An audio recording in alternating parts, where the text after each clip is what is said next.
mas mabilis at maayos na serbisyo sa mga paliparan.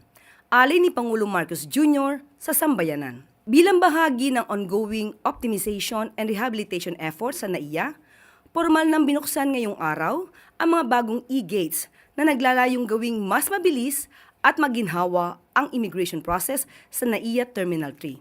Pinangunahan ni Pangulong Ferdinand R. Marcos Jr.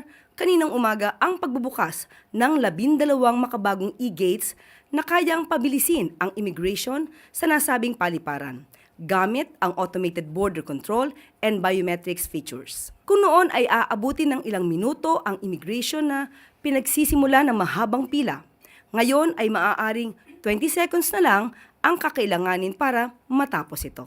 Mas epektibo, mas mabilis, at mas maginhawang biyahe para sa mga pasahero.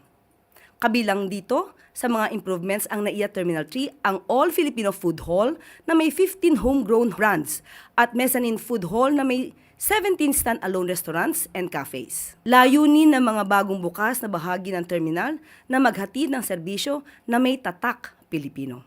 Maluwag, maaliwalas at maraming pagpipilian na pagkain para sa mga balikbayan na sabik, makatikim muli ng lutong Pinoy at mga bisitang nais maranasan ang mainit na pagtanggap ng mga Pilipino. Maliban sa bagong food halls, formal ring binuksan ni Pangulong Marcos Jr. ang Medical Tourism Concierge Area para sa serbisyong medikal na maagap, may dignidad at malasakit.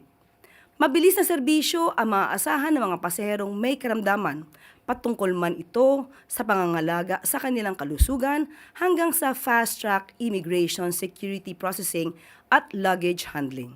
Ibinida rin ni Pangulong Marcos Jr.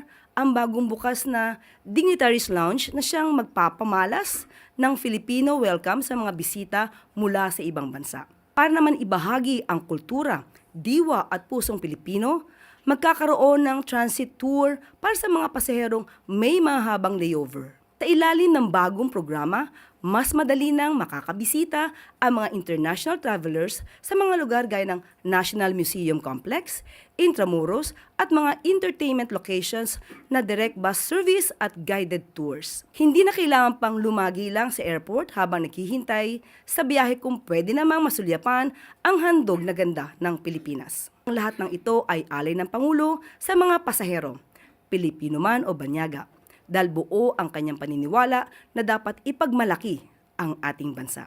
Sa ilalim ng bagong Pilipinas, ang maayos na serbisyo ay karapatan ng bawat Pilipino at kikilalanin sa anumang panig ng mundo.